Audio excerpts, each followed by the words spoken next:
new green screen tool that uses AI as part of its recognition protocol. Makes sense. They trained it on a bunch of CG images so that they could get clean alpha channels. That sounds like an excellent application of the technology. Hello, Hello. everybody. Welcome. Hey, folks. Hey, Melinda. Hello. Hello, Roberto. Let's see. I am expecting a few more people, but I can confirm that Jay will be out tonight. He's just on the East Coast and doesn't think he's going to make it. And tonight is our special black and white subject. We have 15 stereo photos in tonight's slideshow. So it should be a nice, tight meeting. The big news before we get started, I'm just going to start my LoomPad here, is that we're going to try a new way to score our slideshow tonight. This is a kind of new Zoom feature. I think it's going to be a good fit for us, but we'll try it tonight. The poll can be used inside Zoom as a sidebar. Actually, now that we're streaming,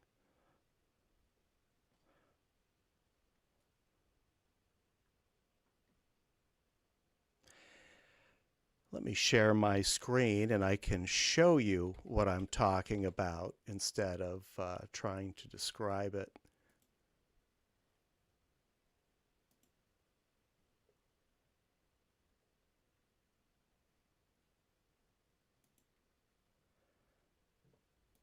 I think this is going to be the right one. Yeah. All right, if you're following along on Zoom, oh, I think I just lost it. Okay, there we go. If you're following along on Zoom, you should see a new slideshow poll slide. This is an example of what you'll see tonight. There are a couple of ways to use this poll. You can use it directly inside Zoom as a sidebar. I haven't launched the poll yet, so you won't see it yet. That's good for people with big monitors or multiple monitors. If this gets in the way or if it's not convenient for you, you can also use your smartphone. And I like this feature. It's pretty convenient. I will be posting a QR code in the chat when I launch the poll that you can use to access the poll with your smartphone. During the slideshow, as each stereo photo is displayed, please use the poll to rank each photo on a scale of 1 to 5. 1 being okay and 5 being wow. I'll clarify that if this works out tonight. Participation is optional, but if you can, please do, especially tonight, so we can give this a good shakedown. I think this will make our meetings a little more interactive, a little more engaging. I'll show the results at the end of the slideshow. I'll just need a moment to pull together a chart, but we'll see how this works. How does it work, by the way? Can you tell us how it works under the hood? Well, I can't tell you exactly how it works under the hood. It's a Zoom feature, but essentially we'll be totaling the the ranking for each image, and then we'll rank those images from highest score to lowest score. I think that... Oh, go ahead. So it's just purely point-based, like this is 1, 2, 3, 4, 5 points, and they just get added up? That's correct, yes. I think this ranking system will give us enough variety to provide meaningful results from a small group of voters. So let's give this a try and see how it works out. Welcome, Bob. I see you just came in. I'm sorry I wasn't able to include your photos, your late submissions in tonight's slideshow. We'll do it next time. Well, that's okay. You don't have to. All right. These were just, I just threw in some black and whites. Okay. So, So let's try this new poll. Give me a moment. Well, first of all, let me share our streams in the chat. Okay, I'm going to launch. If you're following along on Zoom, you should see this pop up, the special division poll for tonight. Got it. And let me put the QR code in the chat. If it's too small, you might want to just click it to open it up. I'll give everyone a moment to load the poll on your phone if you want to do it that way. In fact, I need to do that myself.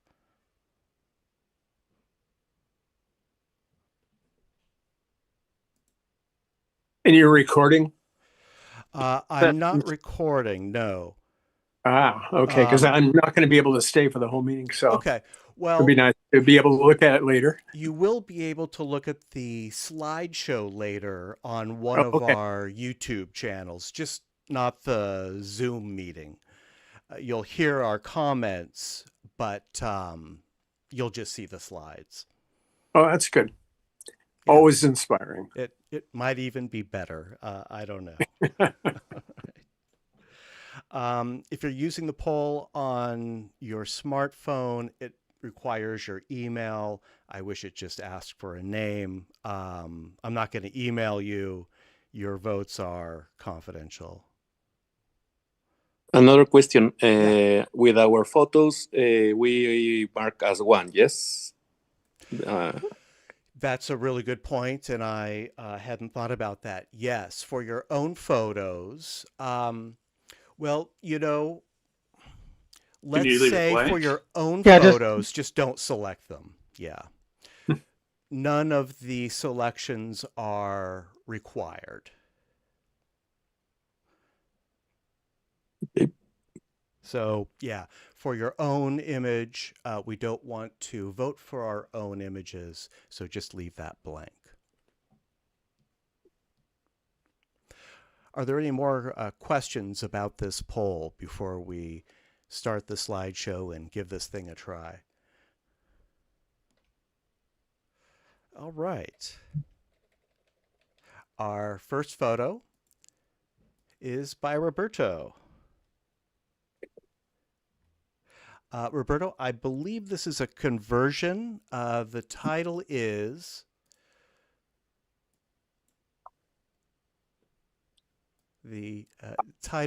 Sunday Afternoon. That's right. Yes, well, this is a conversion. I took this many years ago. It was, I don't know, maybe 2019. And this, well, maybe some of you recognize the place. It's a really famous place in Seattle. It's the farmer's market. And, well, I took this with a really old Sony. It's an NEX 3N. And I used an A-mount lens. It was I believe it was an 11 millimeters, 11-18 wide angle. It was for the old systems when Sony acquired Minolta. It was a DSLR, and I used it with a converter for this camera, and I really like it. I really like this one. It was like about to rain and not about to rain, but then the sun came out, and the reflection of, well, as you can see, you can see the shadows coming from the other side of the sun, because the sun is behind the sign that it's in the middle of the frame. So the sun is illuminating, but the light is coming from a building that it's on the other side of the frame. Actually, I crop it out from the frame, so you can have the idea that this illusion that you have a spot behind the sign, but the shadows doesn't come from that source of light.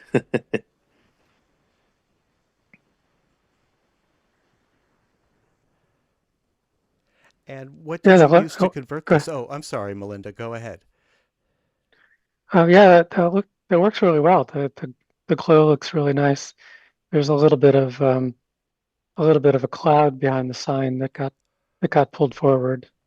But other than that, I mean, in fact, the whole picture is a really excellent conversion. I was completely fooled. Actually, well, this is in 2D. It's one of my favorites images. If you get into my Instagram, it's one of the pinned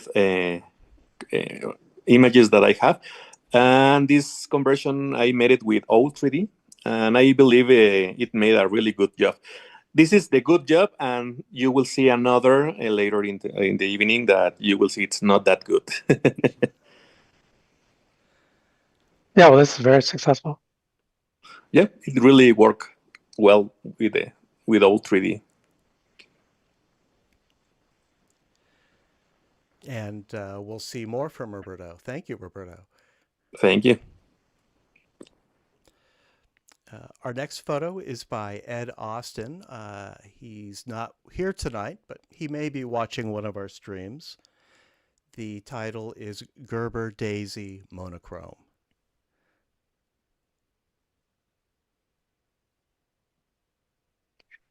I like this a lot too. The border has kind of a window violation around most of it. I would pull the stereo window back a little bit, but that's my only criticism.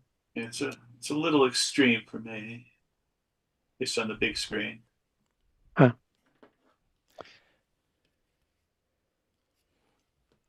It is comfortable on my smaller screen, on my Loom pad, that it does have enhanced depth. He gets a lot of detail out of that microscope.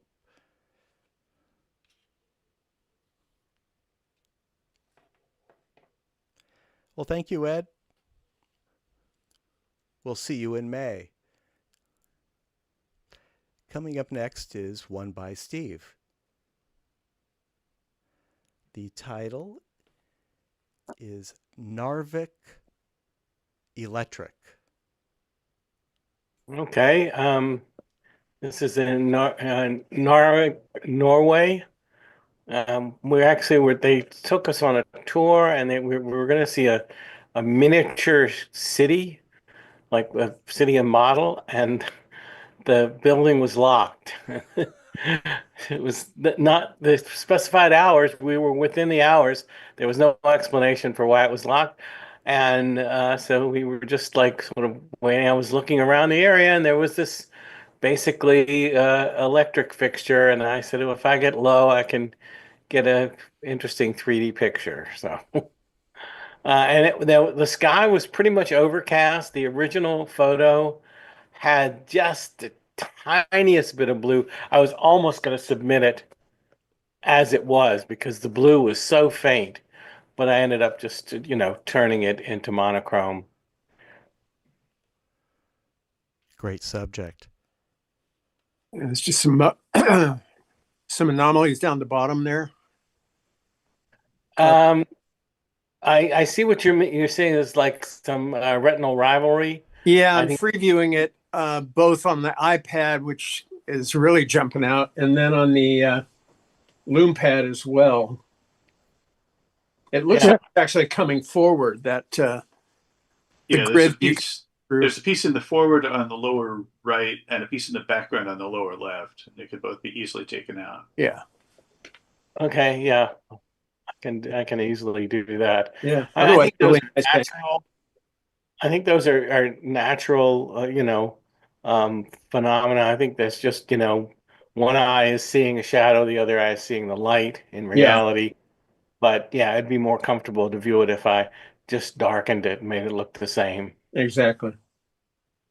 I think the whole image gets a lot more comfortable if you pull the window back.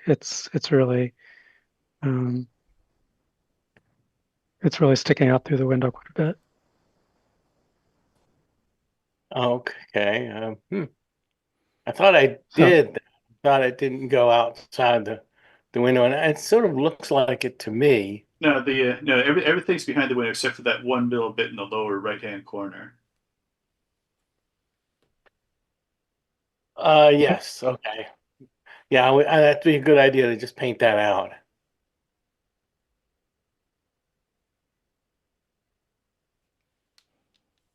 Yeah. Thanks for the advice.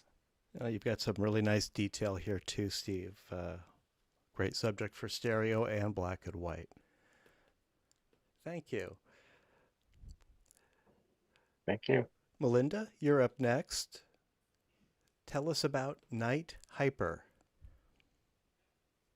yeah, so just like Steve was saying, I had this image I had taken quite a while ago, but I'd never got over the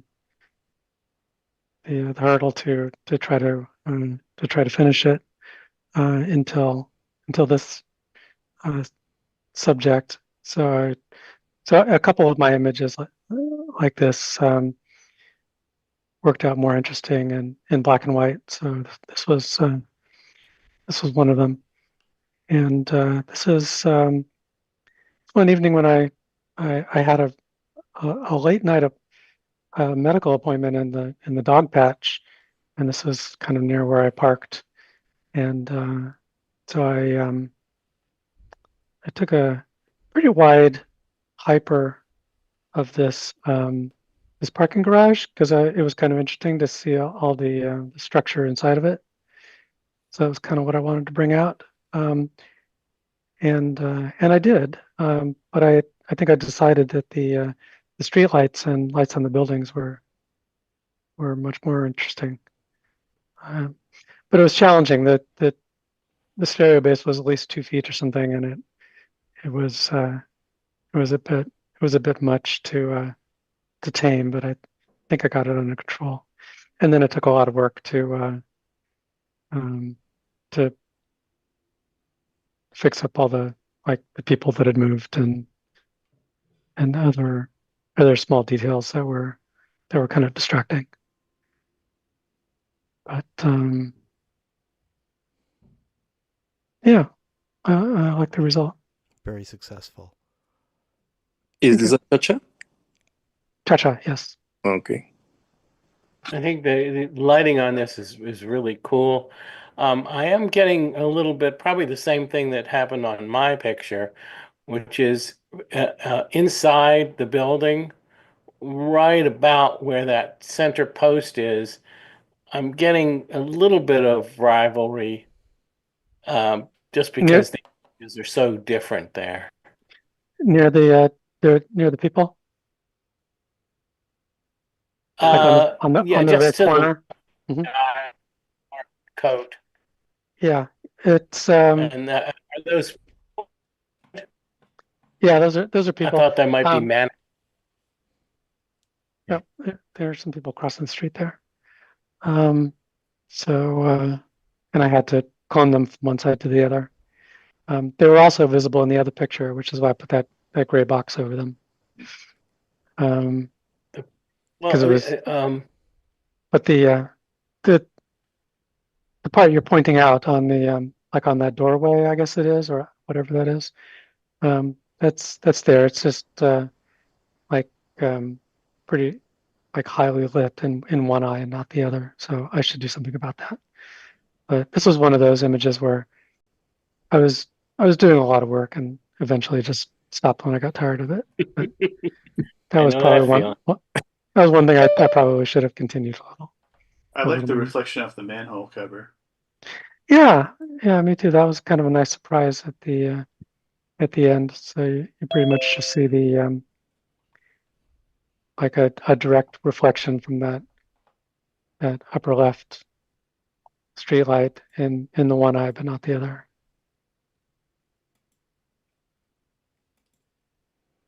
I like the gray box. I didn't even notice it at first. And Yeah, that's Matt's genius. That it's surprising how much you can get away with. an alien monolith suddenly appeared. Yeah, you just, pick a kind of a middle gray color. It's unassuming, and Yeah, very. most people won't notice it. Yeah, it's amazing how in Z space, a block like that just sort of recedes and disappears, becomes a part of the scene. It's almost invisible.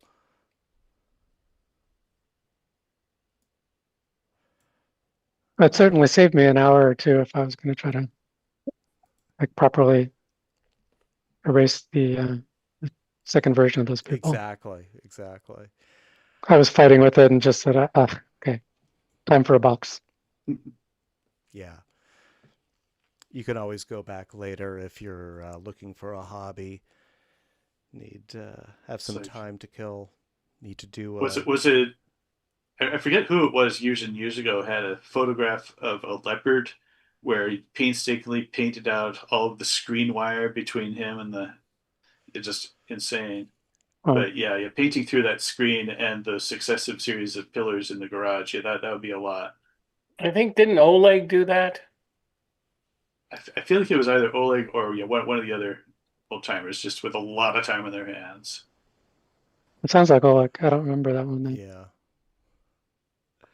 But yeah, I think I would just fix that one that Steve pointed out and call it done. Yeah. Thank you, Melinda. Thank you. Ed, welcome. Let's go back 2 images. Ed, we just looked at your Gerber Daisy monochrome. If you'd like to give us some information about it, I'm going to navigate back to it right now. This is image 2 for those who are following along. Ed, would you like to share what we're looking at here and what technique you used? Well, it's just another flower from the garden, and it was just this kind of like mucus green color all the way across the petals and the little fibers there. Everything was all one color, so it's pretty much monochrome to begin with. Just not a very pleasant monochrome. So I just, tweaked, what do you call it? Filtered it, to give it the black and white. That's the story. All right. Yeah, it looks great in black and white. Yeah. Plenty of depth too. Sorry. Plenty of depth. Yeah. And the one thing I'm noticing that I had two or three versions of it.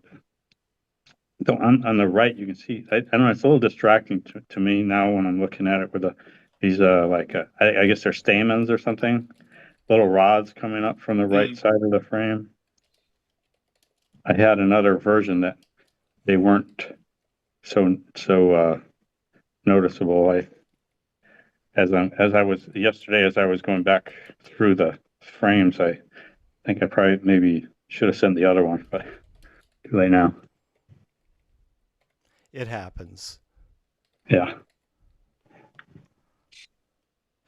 Well, thanks, Ed. Glad you could make it. Yeah, thank you. Sorry I couldn't get you on time. Oh, no problem. It happens.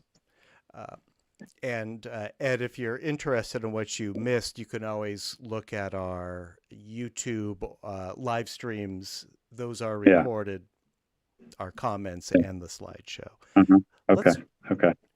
let's jump ahead to image number 5 in tonight's slideshow. It's one by me.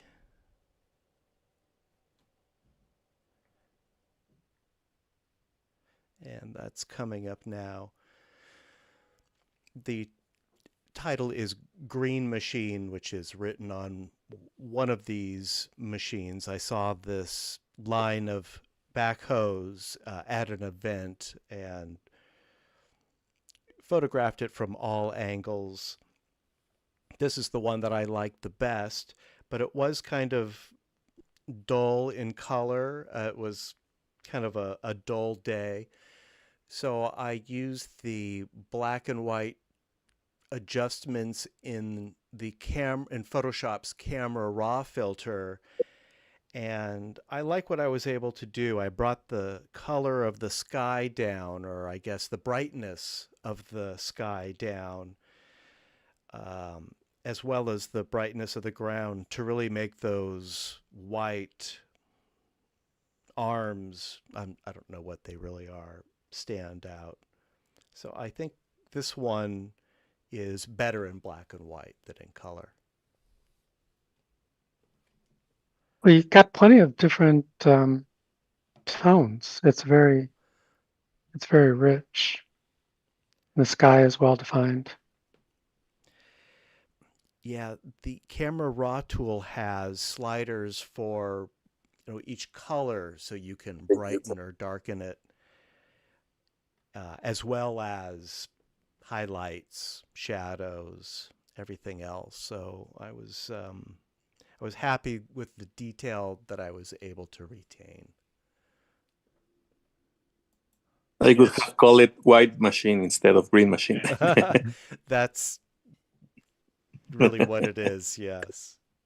And Matt, you captured a picture that I've wanted to capture. I've passed by these things in buses and never was able to get a picture of them. I see them lined up like at a factory, and I've tried several times and never got a good picture. So this looks great. I'm having a little trouble with that. In the back, there's I don't know if it's a roof or some land or something, but I can't seem to reconcile that gray area with the dark gray stripes that sort of fan out. Am I describing that? So Let's see, there is a building. I think the stripes that you're seeing are actually like artifacts, like a moire pattern, because it's individual bricks. Looking at the original, I don't see those stripes, but I do see the stripes on the screen share. So there's some kind of degradation that's happening to this image. It's not happening on the loom pad at all. It's not there. Yeah. Yeah, I'm working on the desktop, and it's fine. It's faint on my TV, which is an interlaced view. I'll get to the bottom of that. I'm looking at a computer monitor, with the mirror glasses. So I don't know if that's better or worse. I mean, the image is probably smaller than what you guys looking at. I'm but also looking at it. I really like the sky in this one. Yeah, I brought that sky down quite a bit. It was a really bright day, but bringing that sky down really made the heavy machinery stand out. Did you try any shots like looking down the corridor? I did. I might show one of those next month. I thought it would be a really spectacular 3D shot, but it was kind of ho-hum. That's the natural shot I'd be looking at, but I can understand it. It didn't work. I'll show it next month. It's worth showing. As Steve said, it can be kind of hard to find a good composition in situations like this. I took a lot of photos, and most of them were not worth showing. And Steve, when I look at this on my computer monitor with my beam splitters, I also see that artifacting those stripes. So that's something I'll look into. But thank you. Let's move on to one by Roberto. Here's another conversion by Roberto. Fishing Seagulls is the title. Yes. Also, I took this in Seattle. It was the same year, 2019. And this conversion, I didn't like it a lot. It was like, as you can see, only the conversion worked with the seagull, and the hand wasn't affected by all 3D. So the fact it's like a little bit done, but well, I wanted to share with you the good result and a bad result using all 3D. Yeah, it's interesting. The algorithm didn't understand that the bird was going for the French fry, put the hand in the back.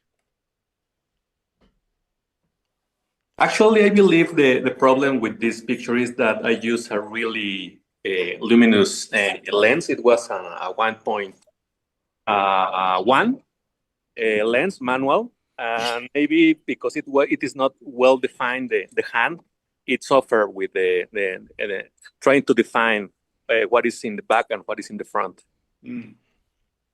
It's also lost a bit of the bird's left foot. Yes, it's like floating on the air. Yeah.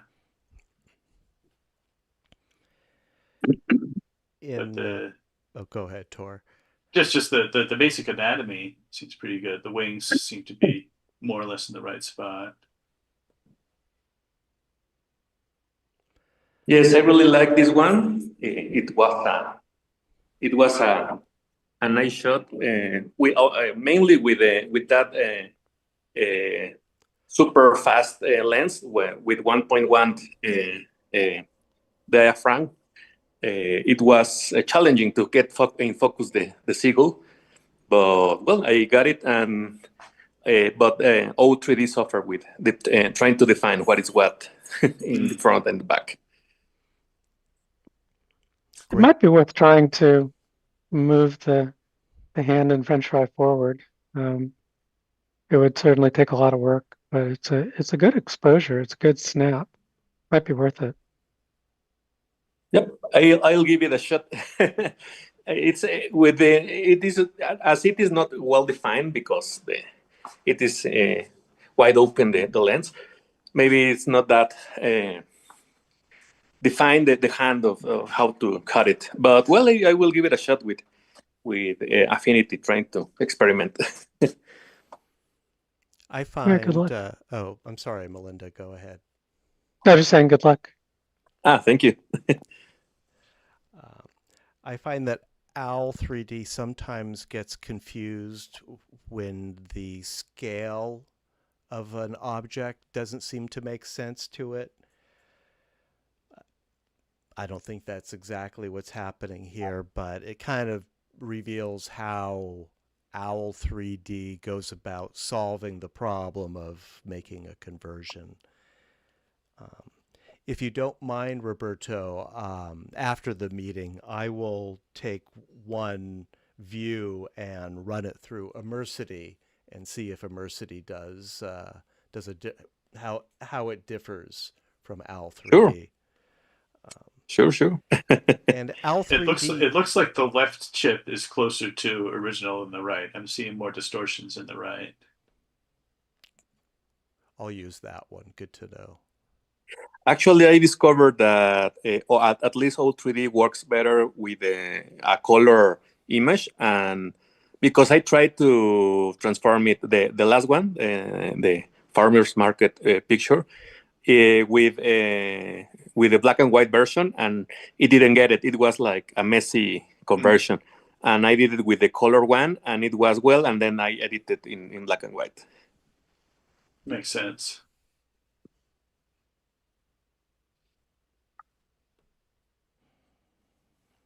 OWL 3D, is that a free conversion tool, or do you have to pay for a subscription for that? it's a free big conversion, but it's a really low resolution output. You can get output up to 8K, but you have to pay. And I'm using only the free version, and it is up to 720.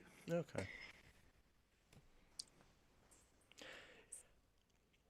Well, the sharpness in this image is quite adequate, I would say. So I don't think we're losing anything from the resolution. This was a 720. Yep. Okay. Yeah. Yep. Yeah, both pictures, the last one and this one, both are 720. Lots of detail in those wings.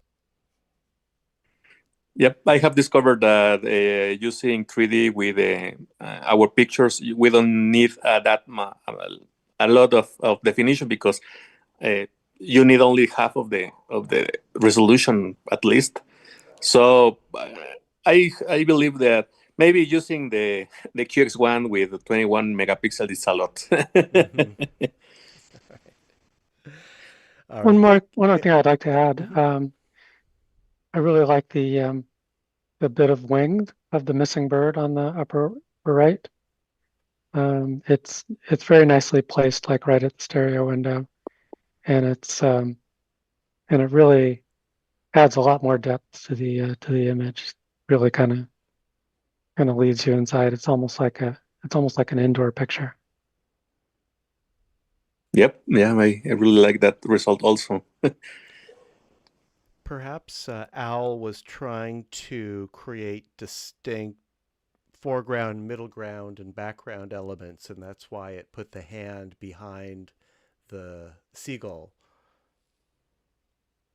That's just speculation, but it did give you a very nice 3D effect. Yep. Well, these are my experiments with old 3D. Yeah. My first experiments. Well, keep it up. I'd say these are, more or less successful. Thank you. We have more coming from Roberto later, but for now, let's see one by Steve. This is a native shot. 2 Ships is the title. Yeah, this is another one from the recent trip to Norway. It was there was not a lot of color in this one, so I thought, okay, I'll just submit it here among the black and white pictures, and I kind of like the way it looked in black and white.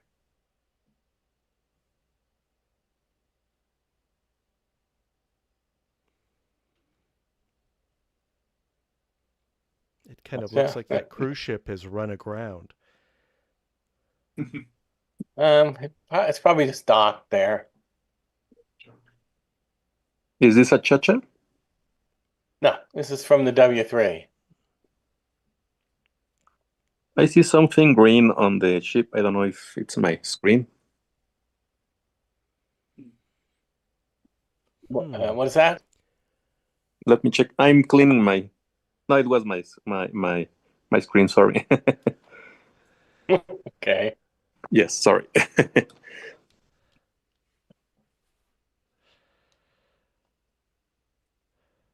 The shades are a little muted. I kind of want to see more. More contrast. Like some black. I don't see any real black in the image. It does look a little gray to I don't know if there I can't remember if I tried to boost. I usually do play with stuff like that, but it's possible I didn't. I mean, the reflection of the ship that's at the far left is, I guess that's about as dark as it gets. I don't know if that's maybe a couple of stops from pure black. It could just be how it is naturally. Yeah, I would be trying to darken some of those middle colors, but I guess you could do that in curves. Also in levels, with Affinity, you have this slider that you can define how much blacks or whites you want, and define the edge of the whites and the blacks. It's a really useful. I believe for this kind of pictures, it's more useful than levels, because levels is like only working with the contrast, well, the highs and lows. Levels, it was like 3 sliders or 4 sliders, at least in Affinity, that could help define the whites, the blacks, the middles, the midtones. I really enjoyed it. I use the sliders. I think it's the develop tool. I think that's what it is. I don't remember the name of the tool. I remember when you're finished, you actually click on it and it says develop. And there are some sliders for different levels. I also sometimes use curves. Anyways. Yeah, in So, curves in curves you could use select all the levels together, and then the middle slider can move all of your middle tones one direction or the other. Yeah, that develop thing is the one that's similar to the Photoshop Raw. So Roberto, I guess you and I use Affinity, is that right? Yep. All right. Also, with Lightroom, you can use the dehaze tool. The dehaze tool? Yes, with Lightroom. Does Affinity have dehaze? No, Affinity, I use Clarity to try to dehaze the pictures. Clarity, okay. Right, that actually Clarity does work similar to dehaze. And the Clarity also seems like it increases the contrast. Yep, it's like increase the definition of every element. Oh, I just discovered the left chip is kind of washed out compared to the right, and auto color adjustment fixes that. Yes, maybe it's the problem with the W3 that. I think we saw that in some other images recently too. Yeah, last week. Yeah. So Steve, I recommend for that camera always using auto color adjust. I gotta remember that. Especially I can easily have overlooked that, being that this doesn't have any color. And I always think of that as something that matches color, but I guess it can also match shades of gray. So it'd be worth it to try to match those. Yeah, and just always select the right chip. Well, I do look at it and see which left or right, because it seems to alternate. Sometimes the left looks better than the right, and vice versa. Yeah, I'm the same way. Why would you pick always the right? I'm guessing that there's some sort of defect in the left chip. Yeah, I mean when I use an auto balance feature, I treat the chips individually, so that I'm not correcting both at the same time for a flaw that's only on one side. Well, I find that color auto adjust helps. If you choose one side, it tends to blend the other more in terms of color and contrast. That's a Well, stereo because the subject tool, right? is going to have the same cues, and if you correct them individually, then they'll both arrive at the ideal. But one may need more than the other, so I do them individually.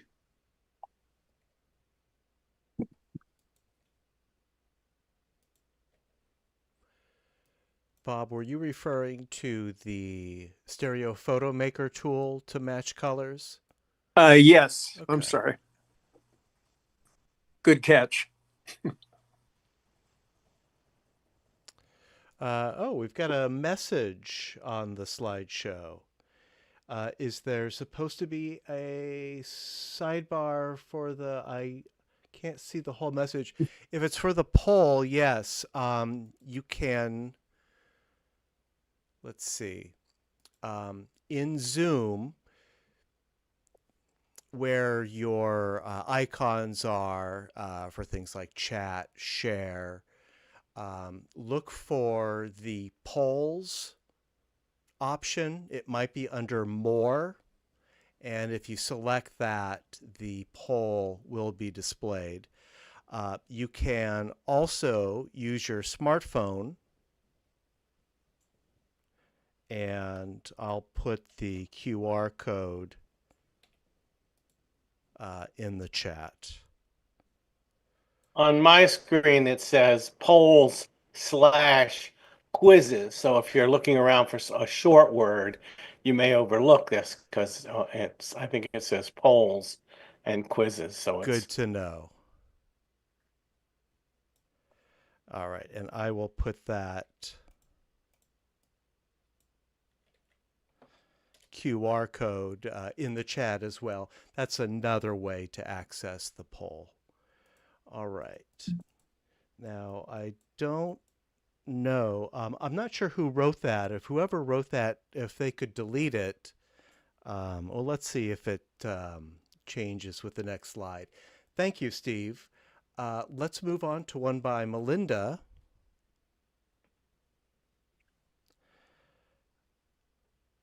Melinda, can you tell us about Paul?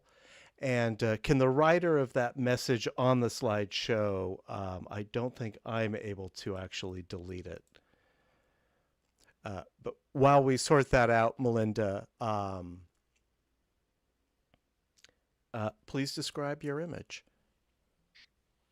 Yeah, sure. So this was another one that I took a long time ago, at least 4 or 5 years ago.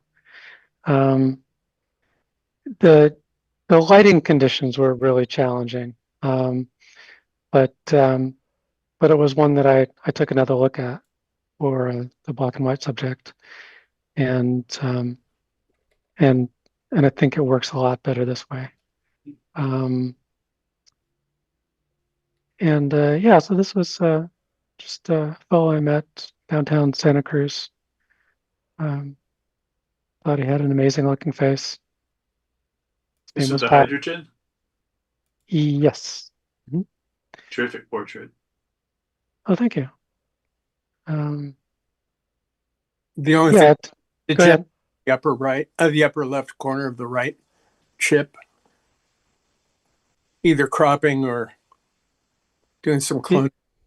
Yeah, the window. I guess that's a window edge or something along the edge. Yeah, there's a couple. The white I'd spots also are. move him closer. Yeah, I could crop in a little more, or crop that out, He's or just paint out those white spots. But there's a little bit of a window or door or something back there. yeah, easy to correct, but Yeah, I would move him closer though. He's back further than I think he needs to be.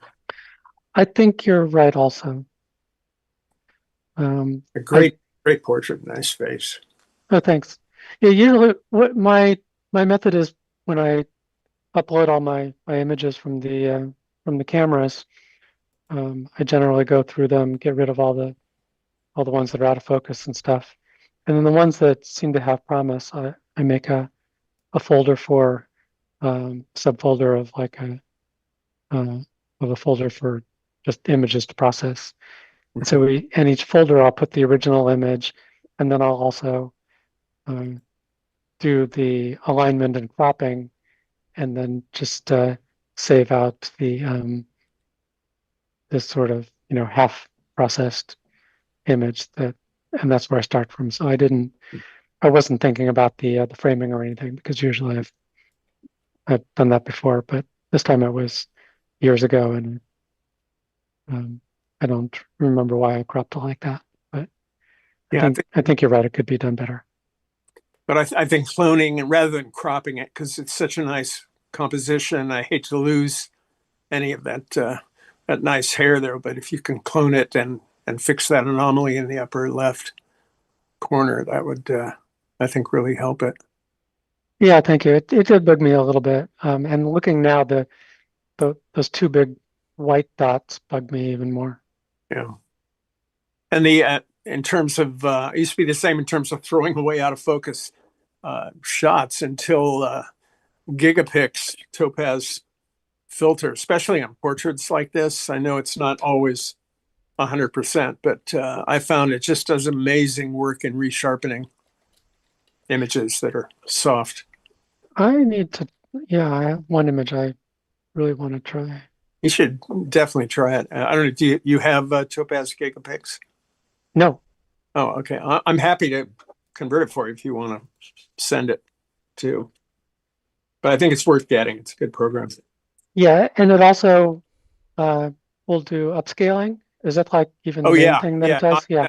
That's my process. I want to see everything on the TV, so I'll run it through Gigapix to upscale it to 2160.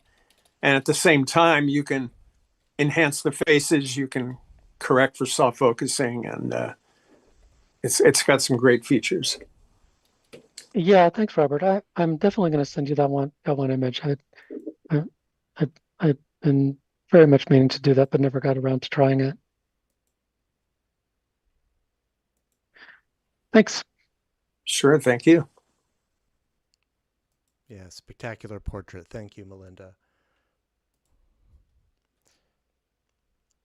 Next is one of mine, Rims and Tires at California Wheels. California Wheels is the name of this tire shop. There are a lot of tire shops in my neighborhood. I was interested in photographing them, but I found out that these stores don't like being photographed. But I caught this one at a street fair, so I wasn't hassled too much. I took this a couple months ago, didn't really know what to do with it because, frankly, it lacked color, and this works so much better in black and white. I did play with those camera raw black and white sliders to really brighten up the whites, essentially the reflective rims, and darken the rest of the image. I'm pretty happy with this.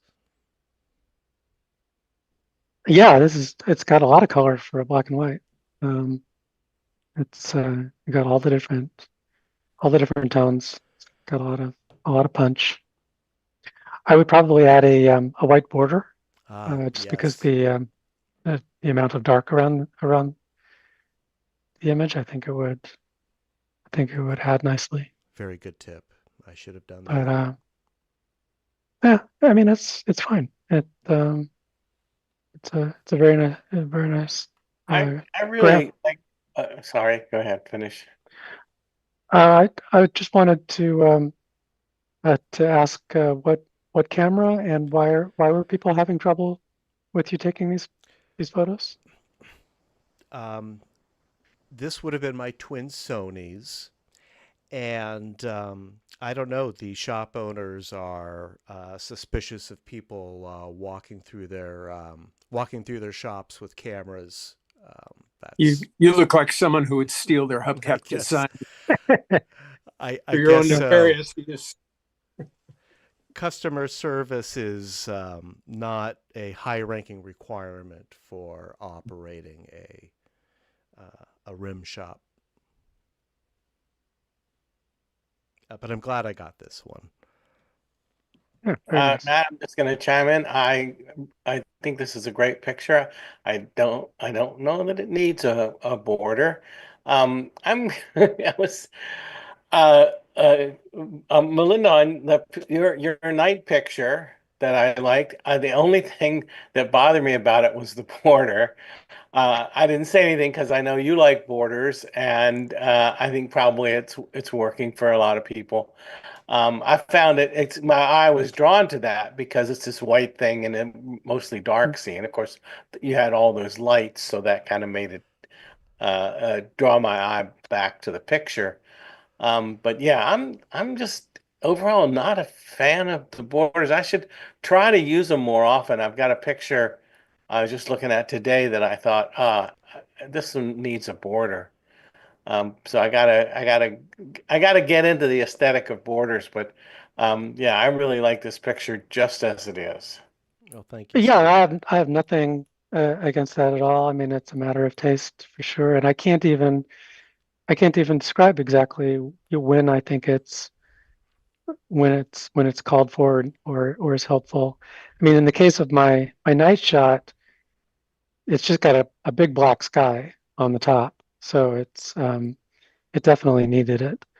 But for Matt's image, I think it's fine either way. It's just I find like the more black there is around the border, the more helpful I think it is.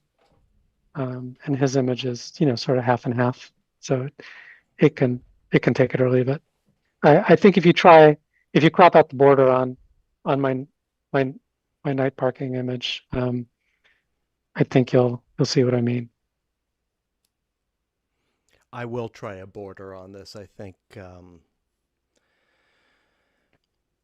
it's definitely worth trying. I'm going through a similar thing. I'm preparing a couple of shows for 3D and having to decide border or no border, because I think it's a little strange if I'm mixing and matching with a single topic. And I'm kind of leaning toward the borders.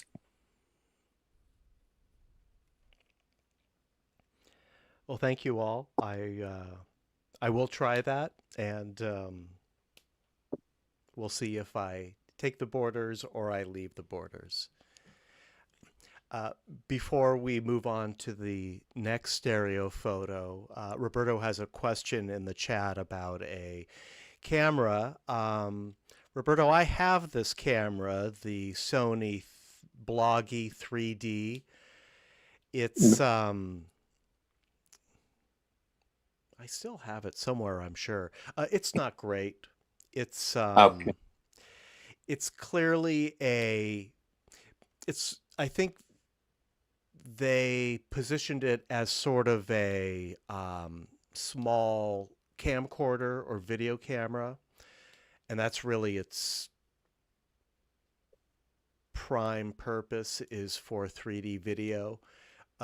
You can see that interocular distance is very tight. Those lenses are very close.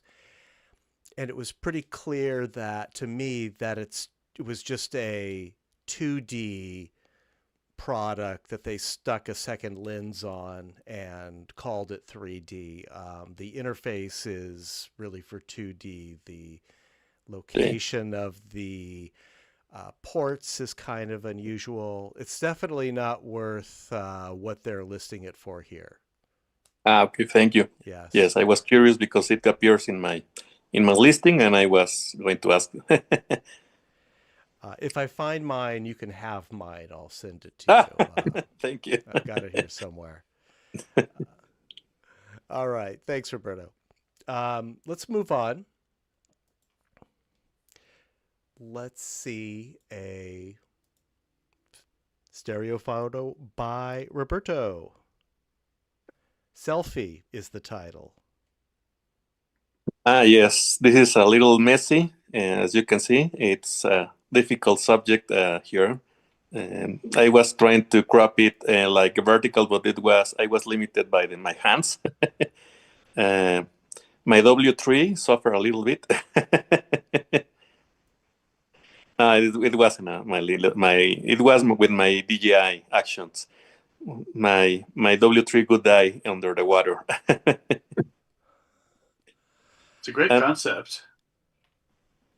Yes, I was getting into the pool and I was filming my technique. Well, also my teammates were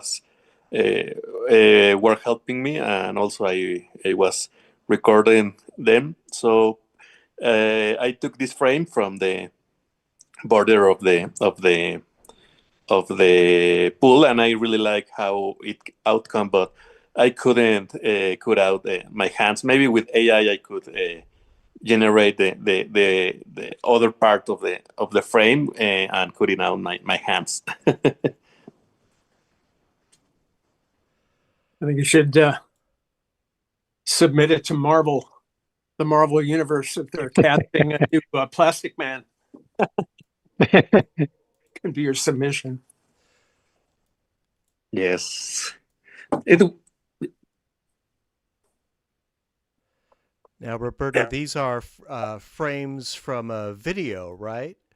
Yes, I took 2.5K video, and the video I took it at 60 frames per second, so it's I believe the shutter speed it's at that speed it's 120 frames. The speed of the shutter is 1/120, so it's a little bit fast, and I really like it. The outcome of the shot. I was trying to get a higher frame, but the quality of the video it's lower. What resolution do you get at 120 frames a second? Is it HD? It's full HD at 120, and if I want, this was 2.5K, and it's 60, and I believe also 4K, it's 60 frames, but it's limited in time. Ah, Well, it's a great idea. I encourage you to keep taking more of these diving, swimming photos. Well, you will find another tonight. I saw it. I like it a lot. I like the figure behind you waiting in line to jump in. Yes, actually, all the frame how it results, me jumping and my feet on the air. I really like the outcome. Roberto, Yeah. may I share your YouTube channel in the chat and your side-by-side videos, including some of these? Sure. Let me put Actually, yes, this is a video, and I upload it to YouTube, so you can see the complete session, and you can correct my technique because I am a beginner's swimmer. You're probably better than this me. is an amazing picture.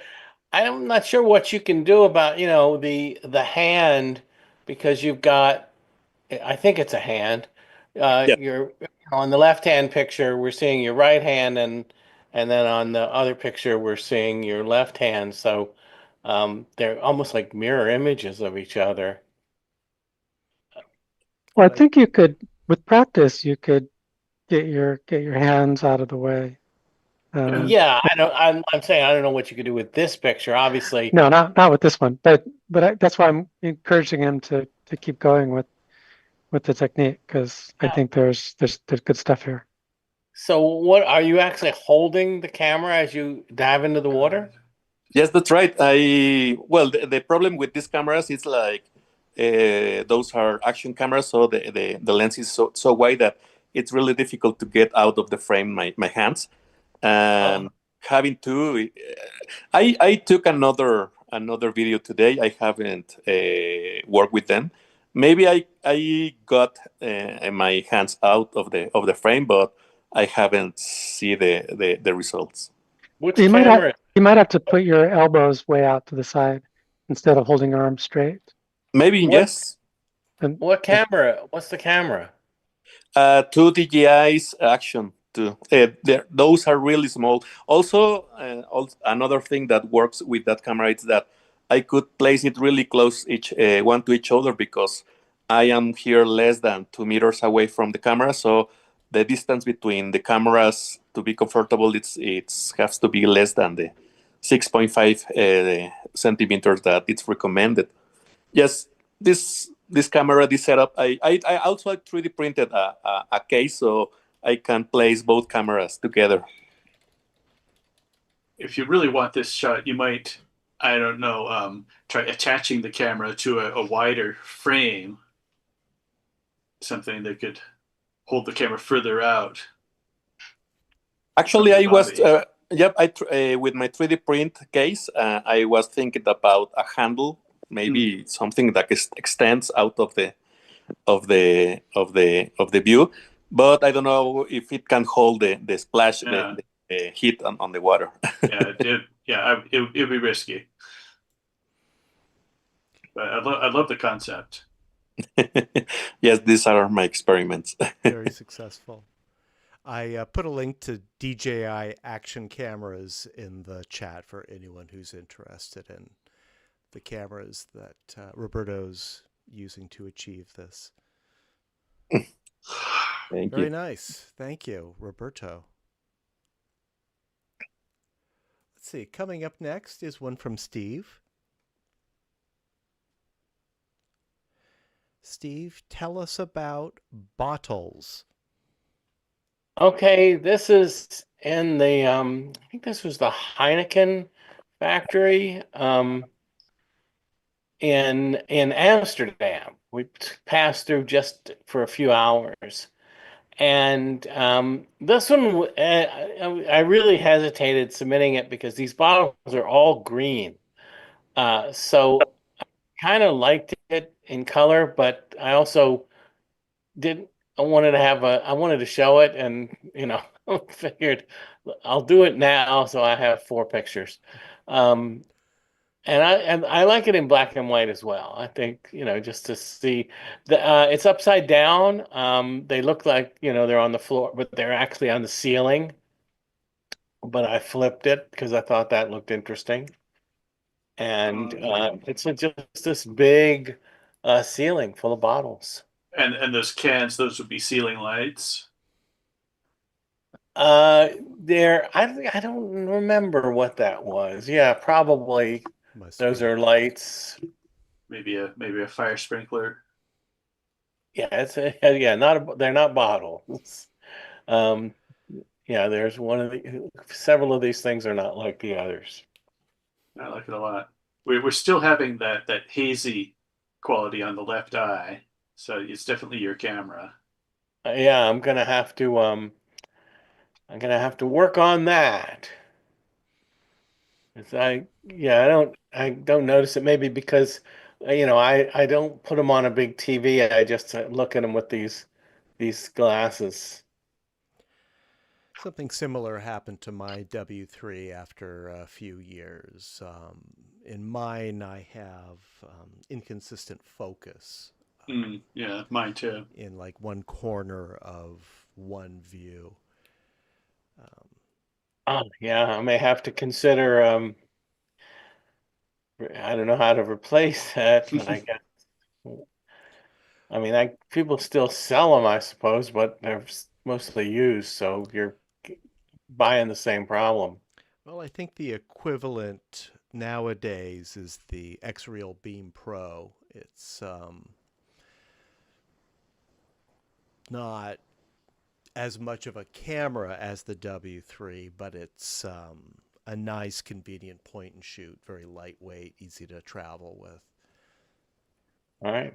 I would suggest, if that's something you're considering, to start there. But maybe this is something you can adjust for in software also, with a match color or levels or something. And I have Topaz, which does a pretty nice job of sharpening. Yeah. I would have to. I guess I would have to separate it all. I can figure that out. I can have sharpen everything and just chop off one half of the picture. Steve, I think given how long you've used the W3 and how many photos you've taken, I think the CEO of Fuji should fly over here and present you with like a special edition W3, maybe their prototype W4. I don't know. You definitely got your money's worth out of your W3. Well, this is my second one. Well, in that case, they really owe you. Although I have been using this one for a really long time. The other one I got wet, so I knew I'm not gonna dive into the water Roberto style hold the W3 because it just got splashed by a dolphin and it just stopped working. Yeah. Maybe it could be the last one, the last picture that it could take. When I'm ready to chuck it, I'll dive into the water sacrifice. and get that last picture. Right. Sacrificial stereo photo. Yeah, and I have to second Matt's suggestion of the Beam Pro. It's I'm having a lot of fun with it, and I mean, as much tremendous use that I got out of the Hydrogen One, I'm so much happier with the new camera. It's so much more forgiving and versatile and cheaper. All right, thanks. Yes. Yeah, I'll definitely Yes. be looking for that. All right. Thanks, Steve.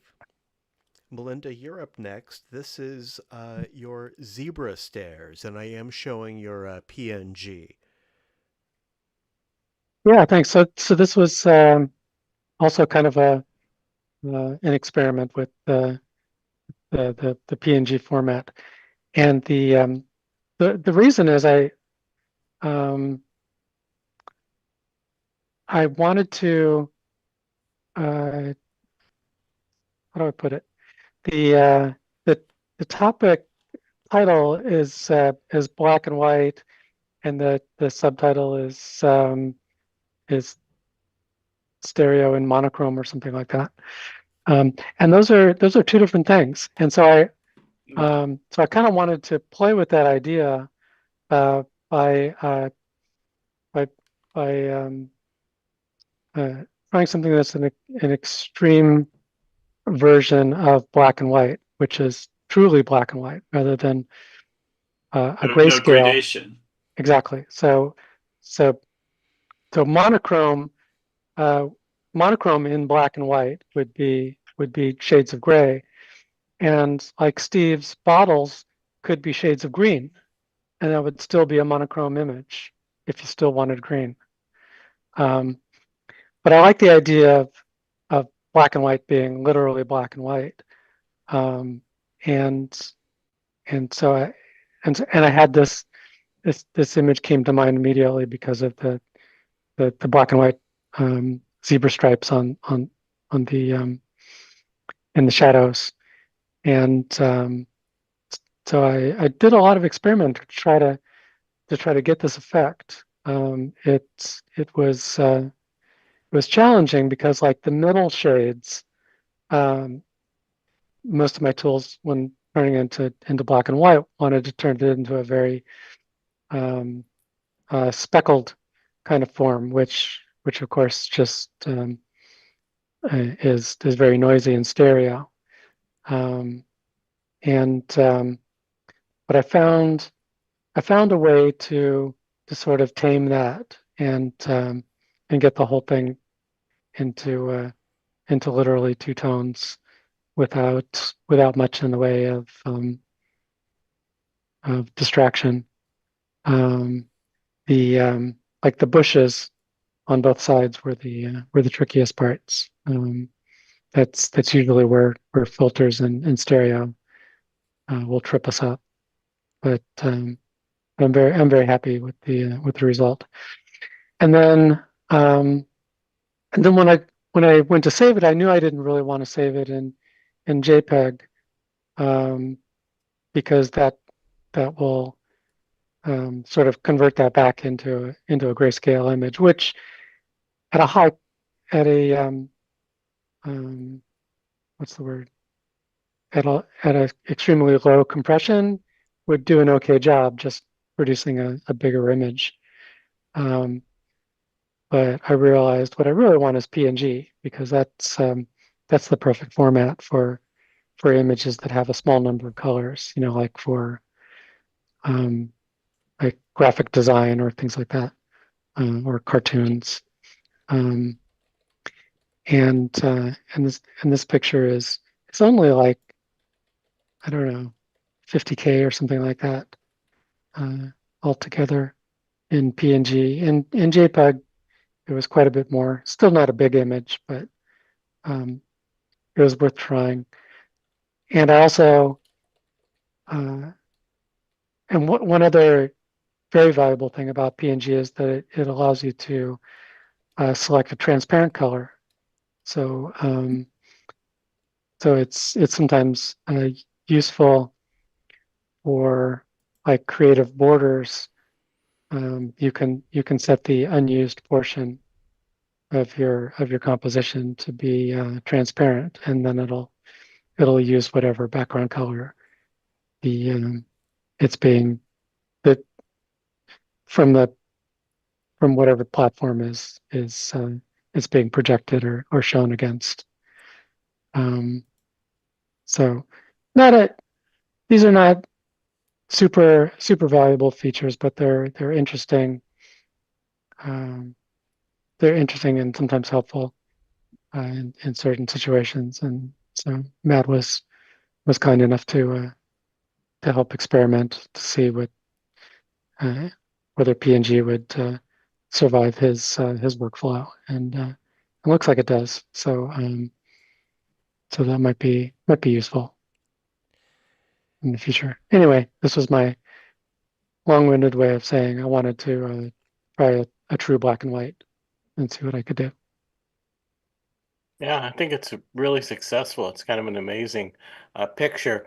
I'm not sure exactly what you're using to convert, but JPEG, if you're saving a JPEG, it would look just like this.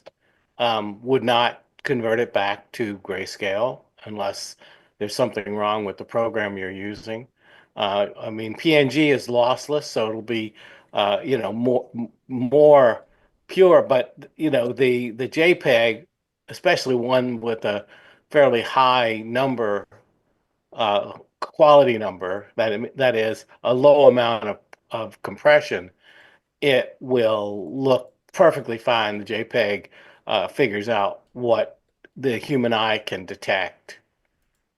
And so I don't Yeah, know. the JPEG is good, and at a really high quality setting. I think Stereo Photo Maker only let me save it at 99%.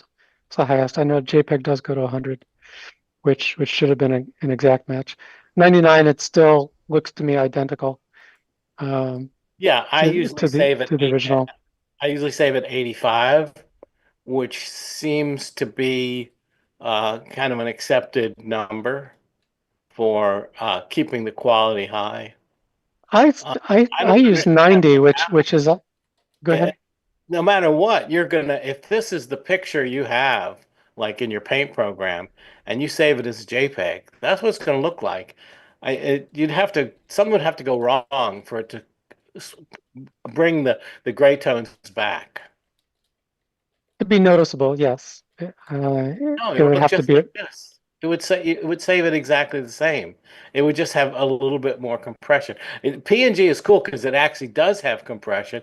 It's lossless. It only compresses the stuff that will not affect the picture.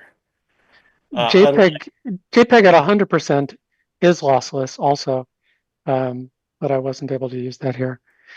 But it's not exactly the point. The point was to try to be 100% faithful to kind of the idea of black and white, and even at JPEG 99% quality, I think that the palette has like 6 or 8 colors in it. Yeah, and the only reason not to use JPEG, not to use PNG, is that they tend to be really large. But if you only have 2 colors, then it's going to be pretty efficient, as you noted. Yeah. For what it's worth, this one works really well as an anaglyph also.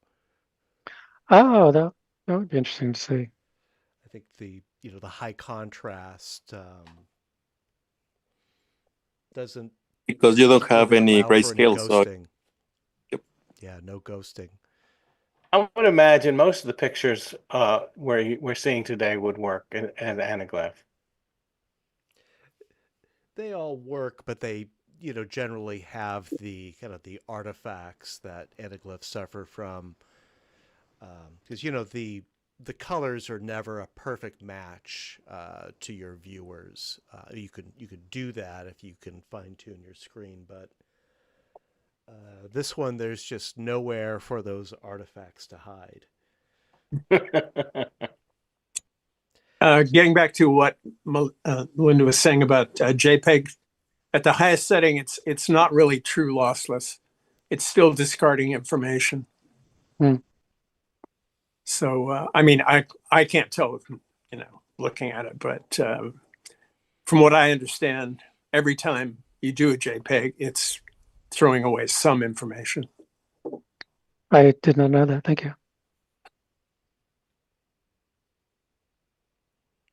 I recall. Oh, and this is- also, go ahead, Melinda. also notable, I don't know if anybody noticed the border. So this was the first time that I tried using a triple border, which is the most that Stereo Photomaker has. And I'd never even used the double version before, but I thought I would try to do a zebra themed border using all three. Seems appropriate. Very. A worthy experiment. Thank you, Melinda. Thank you. And thanks for humoring my experiment with your process. Of course. Yeah, if it'll display, and if it's in stereo, we'll see it. Steve, this is Oops. Yeah, this is in Tromsø in Norway, the same place where we saw the Northern Lights, and actually not far from where the cruise ship was docked. We were just walking around, and this is a museum there, and it looks like dominoes. I thought I'd take a picture. I did take some. I was looking at my pictures today. I did take some cha-chas, but they are not good. I think I just moved too much. So this is with the trusty W3. So I don't know if it's got one eye is a little bit fuzzy, but I'm going to work on that from now on. This one looks pretty good. It does. Oh, Yes, the difference is that's the only possible option for, with somebody moving. I definitely didn't clone anybody. I guess the car on the very right is a little brighter in the right chip than the left. So auto color will fix that too. It's not the cast that we've been seeing in previous. Yeah, it's not shots. it's not like a problem or anything. Nah, this looks very well balanced. Steve, what was the light like on this day? Was it overcast? It was it was a little bit overcast. Maybe your camera pretty gray. At the far right, there's this wood. Most of these buildings are kind of a gray concrete, but the last one at the right is a kind of a reddish wood. But it wasn't that colorful, so not losing a lot by making it black and white. maybe your camera does best with this sort of softer light. Maybe those flaws that that we pointed out only happen when you use your W3 in bright light. I don't know. Worth keeping an eye on. Yeah. Yeah, I mean, the more I look at it, the more I am seeing some lighter elements in the left eye, but I think the subject is very forgiving. I'm certainly not seeing any retinal rivalry on my end.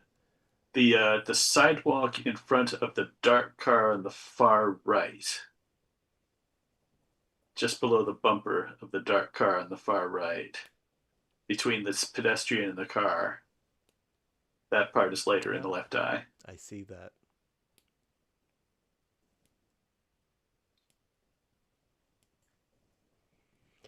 Well, Steve, you know what to do. Yep. Thank you. Great photo. Thanks, everybody. Great subject. Roberto? This Yep. is Splash. Here's the second in the series. Yes, well, as you can see, this is a follow-up from the last one. And well, here I suffer a little bit because it wasn't a raw file. This was like a JPEG, and try to convert it to black and white. You can balance all the colors, the blues, the reds, the yellows, and trying to balance the blues, that is the color of the pool. It gets like this. The pixel exploded because it was everything blue. So if you can see some of the details of the blues, it's a little bit blown up. But I like the result. I believe the 3D effect it works with this image. Yeah, that's terrific. Yeah, it's very dynamic. I like it a lot. I love the reflection in the surface of the water. I like the reflection a little bit lower down. I'm having trouble kind of seeing any detail in sort of the top quarter of the image, though. The top quarter is coming in front of the frame. I don't know if this could be pushed back. But I also But, can't fuse it. So I would actually crop away a bit of the top. I mean it would be nice if the camera had a slightly narrow stereo base, but I think it's too wide for the the topmost part of the surface. Maybe I have to go deeper, so I can the Yeah. frame a little bit less. That would do it. Yeah, because you're not losing too much of the composition on the sides. You could push back, but no, I love the framing of the swimmer between the cavitation. Or I have to give it a try with the RXOs. So also those are waterproof, but I cannot synchronize the shot because I cannot connect them via wire. Mm-hmm. I have that same problem. Yeah. Spectacular shot. I presume, Roberto, I see the pixelization that you mentioned. Is that, and that's an artifact of the black and white conversion, right? I imagine that wouldn't be there in the color version.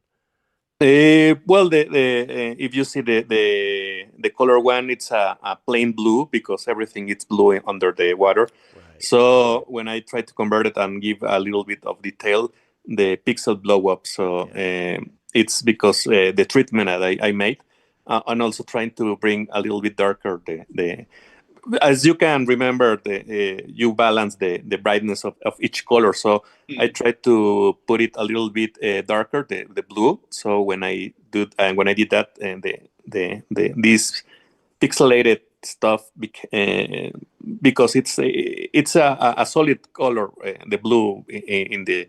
Maybe I used to submit another one next month in a color version, so you can see the details. Please do, yeah. It'll be interesting to compare as well. The different results. I really like this one. Also, does anybody else notice a couple of people watching him through the window on the left? Is there a window, or are they just standing there in the pool? I'm guessing it's a window because otherwise, why would they be standing in the pool? But Well, maybe they are swimmers. It just looks like they are people walking. Okay.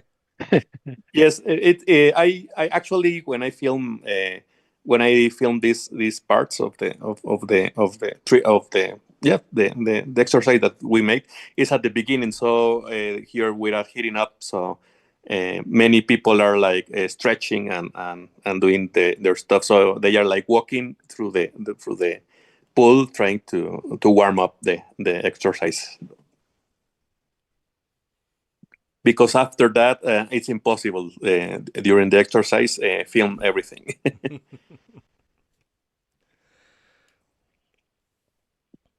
All right. Well, that's a lot of fun. Thank you, Roberto. And Thank you. For those who have a 3D TV or a Loom pad or any device that can show you half-width side-by-side video, be sure to use it to check out Roberto's YouTube channel, which I put there in the chat. Thank you. Thank you.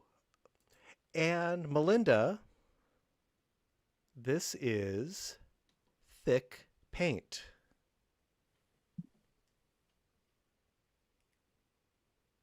Yeah, so this was another one that had just been sitting in my folder to process that I never got to because it just never really worked. But I thought, oh, you know, it might be worth trying in black and white. And I don't know if it's better or not. It sort of works, but it also kind of has the same underlying problem that it's not a particularly spectacular image. And we're getting texture, we're getting specular highlights. I think it's a good 3D subject in that way.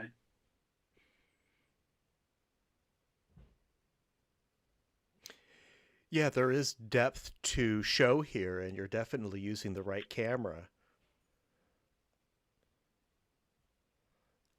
I think the thickness of these road signs is something that not too many photographers have explored. I don't know.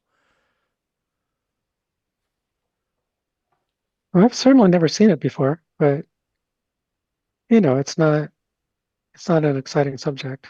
But it was just interesting on that day with that lighting. It kind of caught my eye. Yeah, I like it a lot. Oh, thank you. Yeah, it's nice. Helps that you have a car in there also. Yeah, this is a roundabout. Well, I guess you can see the roundabout sign in the upper right.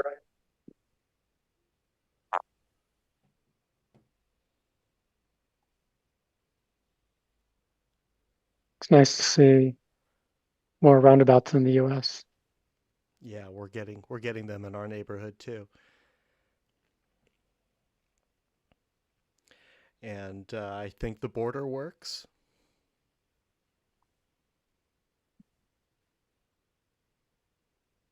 All right, well, thank you, Melinda. Thank you. And that is our slideshow. Now,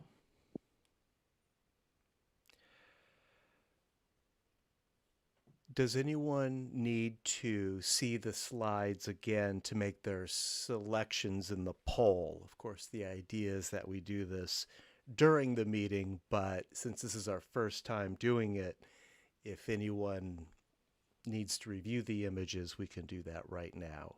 If not, please submit your poll if you haven't already, and I'll just need a few moments to generate the results. Does anyone need more time with the poll? All right. I think I'm good. Yep. Okay. I'm going to end Submit the it. poll. Oh, I didn't submit. I was Oh. clicking. Oh, okay. I needed more warning. Okay, I'm sorry. I was That's the problem. I was hovering over the button and everything. It was- Okay. So just to make it clear. Can I get it back? Well, I'm sorry. The only way I can do it is to relaunch the poll, which would mean that everyone would need to make Oh, their selections that's a again. shame. I'm sorry, people. Okay. It's It's okay. I was only a second ahead of you. it was a lot. It was good stuff. But So what do we want to do? Do we want to relaunch the poll and make our no, selections again? that's okay. Okay. I'm sure it'll be fine. Let me download the results here. But yeah, in the future, maybe remind people that there's the submit button at the bottom when we're all done. Will do. I found that some of my earlier selections had disappeared when I scrolled back up to double check my scorings.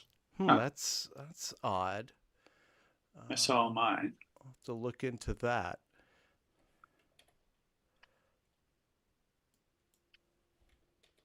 All right, I'm gonna hide for just a moment here. I will be back in just a minute.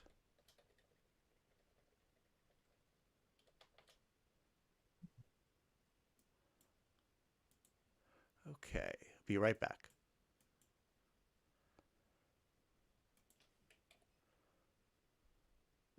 A quick reminder, if you're in the San Francisco area, the Vogue will be playing Inferno next Tuesday. I highly recommend.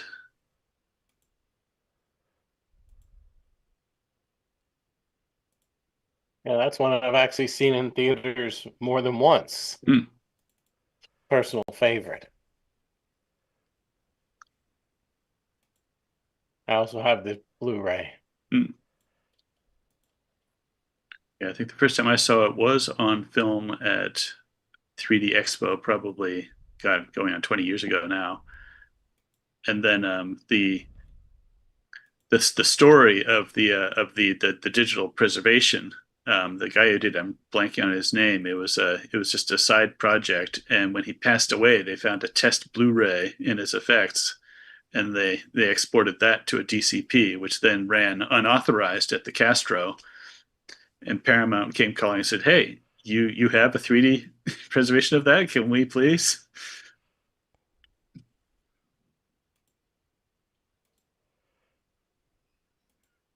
Has anyone been into the and again, San Francisco area stuff? Has anyone been into the Castro since they reopened with their renovations and everything? Oh, they opened already? Wow. Yeah. I didn't realize. Yeah. I have tickets for the Silent Festival coming up next month. I'll see it then. I hear they had a screening of Return to Oz, and they had terrible problems with the sound. So hopefully they get that worked out. Well, my all-time favorite movie experience was seeing Dial M for Murder in 3D at the Castro. Yeah, that would be perfect. It was fantastic. With the organ and everything. And are you having some activities during the World Cup over there in San Francisco? Sorry? Are you going to have some activities around the World Cup coming this summer in San Francisco? The World Cup? Yes, the Soccer World Cup. The FIFA World Cup? Oh, the World Cup. World Cup. I don't know. I'm sure there will be something.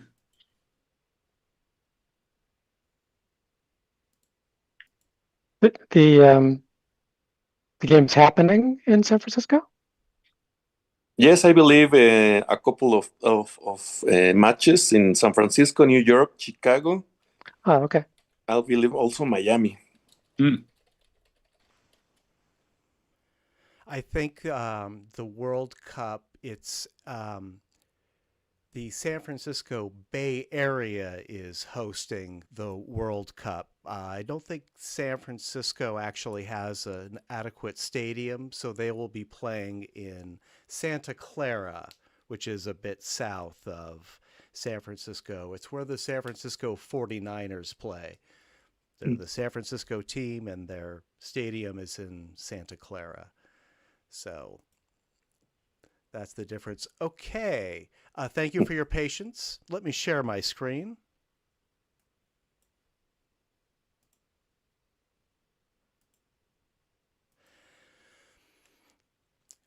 This chart is a little bit rough, but I think it gives us an idea of the kind of results that we can get from this type of scoring system. At this point, I'm not going to assign places or anything like that. I just kind of wanted to give this approach a test. In my mind, I would say this was fairly successful. What do you think? The image on screen is too small for me to read. Oh, really?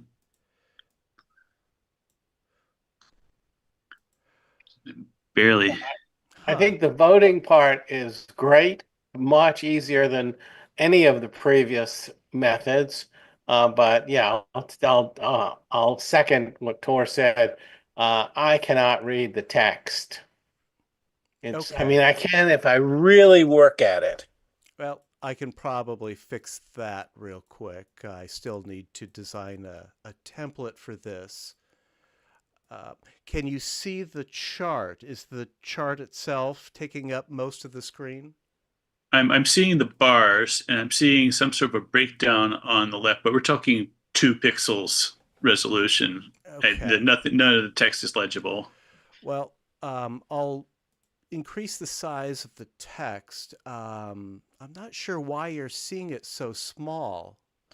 It may be because I've got the chat and I've got the participants, and the actual view space in my Zoom screen is maybe a third of my full screen. Okay. Well, you can close the poll if that helps.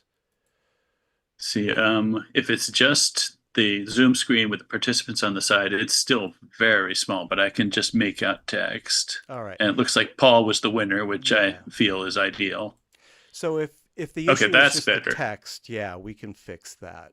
Yeah. I just need to design a better template for this. All right.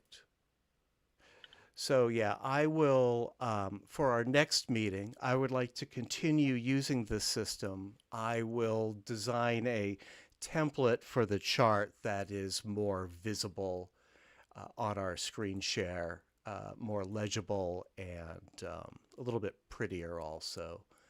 This is about as basic as it gets.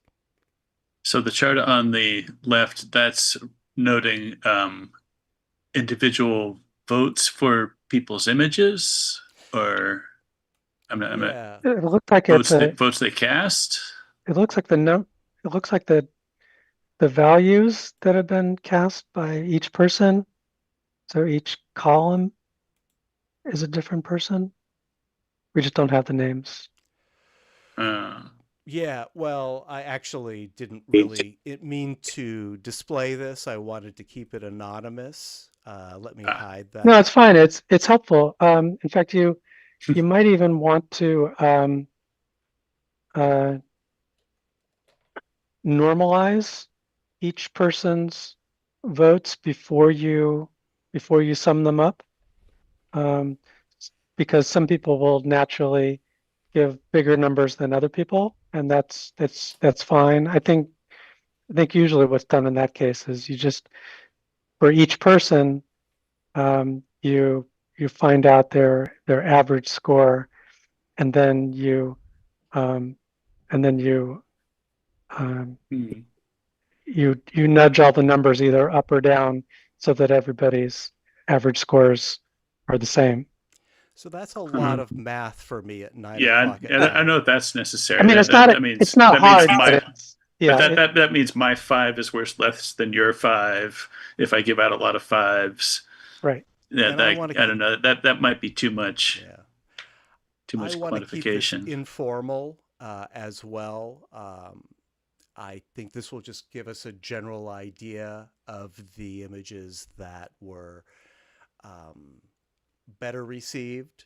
I would say the images with the higher scores, those are the ones you might consider entering in an international exhibition. But let's give this a try. Let's see how it goes. I think our participation was a little better, and I think that we got through this a lot faster than we have in the past. This has a lot of potential. Yep. All right. Well, thank you, everybody. Tor had mentioned the screening of Inferno at the Vogue. Vogue. Yes, that's where we saw The Martian a couple weeks ago. There's another 3D movie playing in the Bay Area. It's Werner Herzog's Cave of Forgotten Dreams, his 2010 3D documentary. It's playing tomorrow and it's playing the 19th. I know it's playing in Emeryville in the East Bay, and it's playing at the Metreon in San Francisco. Unfortunately, I'm not going to make either movie. I'm going on a road trip on Friday, so I'll be out of town for Inferno on the 21st, and I'll be packing tomorrow night during the screening of Cave of Forgotten Dreams.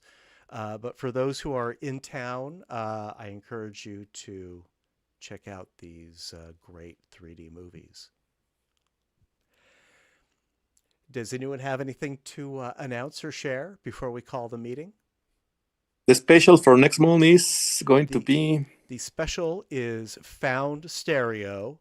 Roberto, I don't know if you've done a Found Stereo special before. No, I don't. I am not familiar with that term. Who can explain Found Stereo? It's where we pull from existing media. A lot of the time, it can be from a video that had a lateral parallax motion, and you take 2 frames, or it can be 2 separate snapshots that happen to be taken at an offset, and you put them together and see if there's accidental 3D in them. Okay. Maybe with Artemis photos could find something. Yeah. And our next meeting is the Open Division. That will be Tuesday, May 5th. And Tuesday, May 12th will be the special with our Found Stereo topic. And that one's usually pretty popular, so I'm very curious to see what we come up with. All right. Unless anyone has anything else, let's call the meeting. Great photos tonight. Thank you, everyone. And I will see you in in May. Good night, All right. everybody. Bye. See you then. Bye-bye.